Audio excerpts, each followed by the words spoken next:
What are we going to do about this? How are we going to deal with it? How are we going to stop it? I know the answer.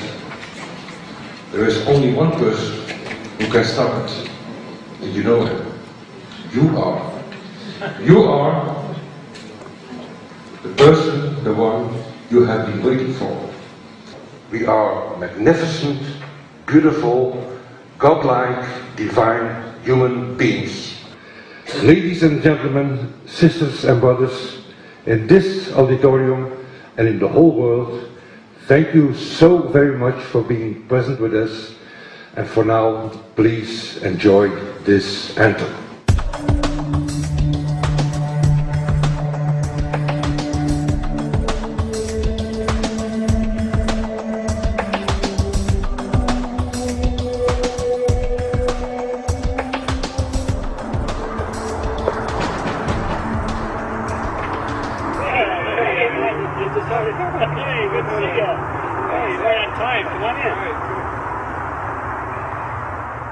So, anyway, I'm glad that the weather's been good for you fellas so far.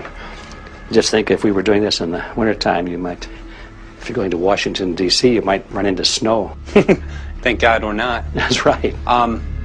You know, it's interesting because of the different weather modification programs. There's something like, I think, right around 32 in the continental U.S. alone going on. So the theory is that geoengineering is in part weather modification. You know, Mike, that's a very good point. There are so many subsets connected with this issue of geoengineering. People are writing to us all the time with information about the connection to global warming, the connection to weather modification. Some people think there's a connection with Morgellons disease. Others think it's kind of a means of transmitting electromagnetic impulses from the HAARP antenna system up in Alaska and Siberia. Boy, it gets your head spinning. And each area, I think, is worthy of investigation, but we have so little time. I think it's wise for us to stay focused on just the aerospraying and the toxic effect of these chemicals and the destruction of the planet and the damage to human health. What more do you need than that to convince people that we have to put a stop to it? So to stay focused, I think, is our mission on this one.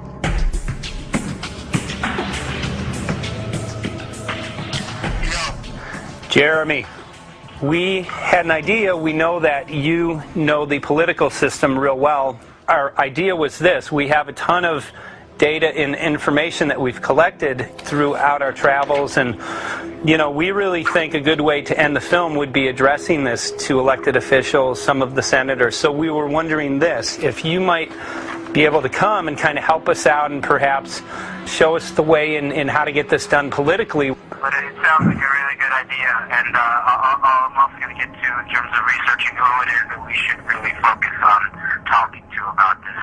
At the very least, if we could make it impossible for them to claim that they don't know at this point, we can strip away their plausible deniability that they haven't heard of the data that points to geoengineering stratospheric aerosol operation already going on. At the very least, it should be very interesting to go to District of Criminality and put some people on alert. Yeah, you have a lot of enemies in Washington. That's where all the power comes together and the money, you know. So there are people there, I'm sure, that just don't want us to do this job. But I'm glad you're going, and you'll find out.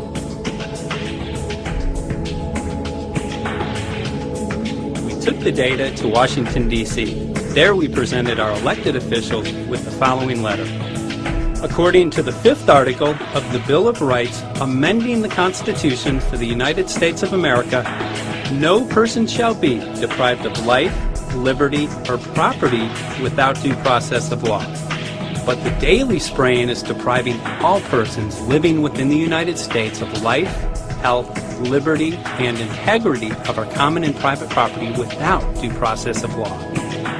As a representative of the people of the United States of America, we insist that you do everything in your power to protect us and immediately put a stop to geoengineering spraying at once.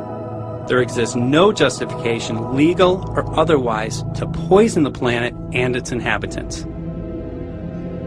Now suppose that space aliens arrived on, maybe they're going to land at the UN headquarters down the road here, or maybe they'll pick a smarter spot. But suppose they arrive and they give you a box. Suppose they arrive and they give you a box, and the box has two knobs. One knob is the knob for controlling global temperature, maybe another knob is a knob for controlling CO2 concentrations. You might imagine that we would fight wars over that box, because we have no way to agree about where to set the knobs. We have no global governance, and different people will have different places they want it set. Solar engineering is like chemotherapy. No one wants it. But we all want the ability to do chemo and to understand its risks, should we find ourselves with dangerous cancer. How long does it last up there? The lifetimes are years. What, years? Couple years. And then it what, precipitates out, or Yeah, that's correct.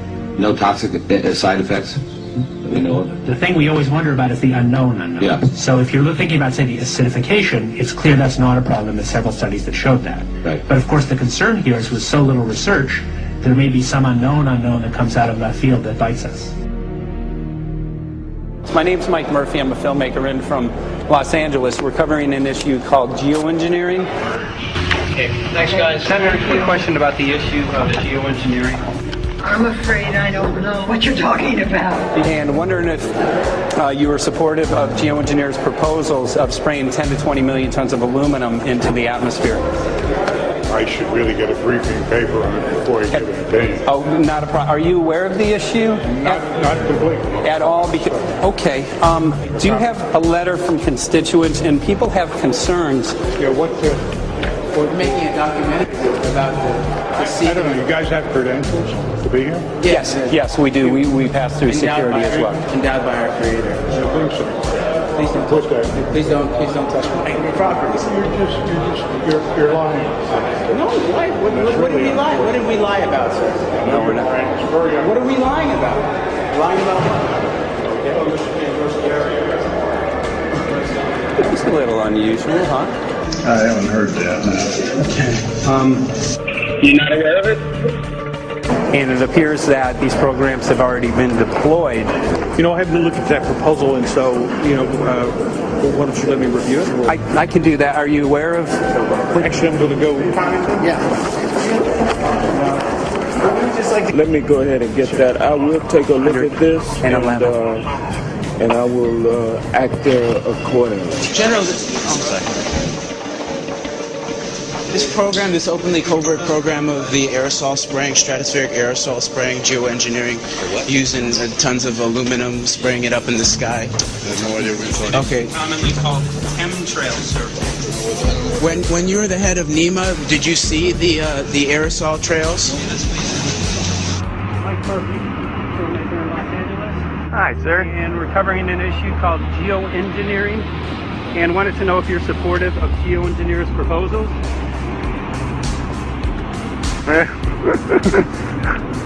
Congressman? Hey, Congressman. I'm wondering if you're supportive of geoengineers' proposals, which is dumping 10 to 20 million tons of aluminum into the atmosphere. Not familiar with that. Pardon? Not familiar with that.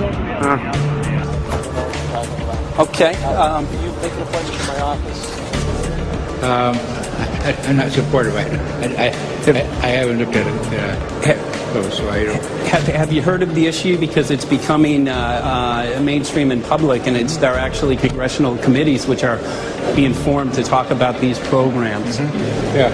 Well, I think when we drop anything into the atmosphere, we should know prior to the effect of that, right? Yes. And if we don't have the knowledge as to what the effect will be, we shouldn't do it. I think there are 4 different options for thinking about deployment of geoengineering. The first one would be we just ban it. I would argue that one does not want to get too firm a restriction in place on small-scale studies early on because it'll tie the science hands. I think what the science community ought to be trying to do is say, you do small-scale stuff inside this space, and it's a scientific question what that space ought to be. There shouldn't be a lot of oversight and restriction. Congressman? Excuse me. Hi. Hi, I'm Mike Murphy from Los Angeles, covering an issue called geoengineering. These guys are running from the geoengineering issue. I wonder why. I'd have to talk to my staff. I don't know what your details on that are. Have anyone made you aware of the issue, or? Sir? Congressman, your committee talked about geoengineering last November. Are you in support of those proposals? I'd love to give you a paper. Geoengineering? You know nothing about the geoengineering issue? Never heard of it. They call it geoengineering, but... yeah, I never heard of it. It's nothing I've ever heard anything about. When we looked up in the air today outside DC, we saw this stuff going on. Quickly, have you heard of geoengineering? No. The proposals to shoot 10 million tons of metals into the air. This committee, Science and Technology, covered it for the first time. No, I've never heard of it. So we were very concerned. How you doing? I'm fine. How are you? So what? We spoke with Congresswoman Watson's office, and her press secretary, Ms. White, was familiar with Representative Kucinich's Space Preservation Act, which mentioned chemtrails and the weaponization of the atmosphere in space, and then it was pressured to be taken off the bill. Did you see the aerosol spraying going on today over the Capitol? Congressman? Geoengineering carries with it a tremendous range of uncertainties, ethical and political concerns, and the potential for catastrophic environmental side effects. He's not one to do interviews very often, not unless we usually really pressure him into it. Okay. So don't, all that is, don't hold your breath.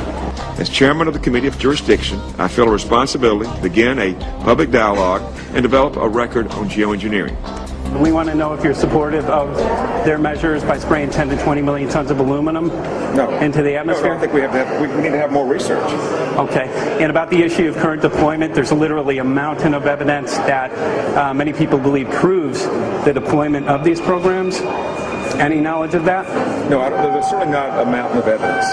But I do support research into geoengineering, and I also support looking into the international governance of that. Okay. I hope anybody that has studied it knows that I think that it's a radical proposal, and I hope we don't have to use it, but there may come that point in time where we do. Now, if we could provide you with the evidence that suggests that these programs are and have been ongoing, would you be willing to address this publicly? We've had about 3 or 4 hearings on it. We have addressed them publicly. Well, not about the proposals, but about the current deployment of these programs. Citizens. I don't support the current deployment. I think we need to have more research, and they have consequences that go beyond one nation. And so I think that there needs to be governance to that. Governance is not simply an issue of deployment, but governance before deployment in terms particularly of large-scale scientific fieldwork. I concede that on this subject and in general, it's not popular to talk about global rules. And when these people started talking about the need for UN Security Council oversight, a supranational environmental security enforcement with a strong mandate by the UN, it really was clear that they're looking for a global power behind the manipulation of the environment. But I do think it needs to be sort of an international kind of treaty that does tie and bind all nations into a common fate. It is a common fate. And unfortunately, it's not just big governments that could do this. It is small governments. It is billionaires probably could figure, I'm going to save the world all by myself, and I won't bother to mention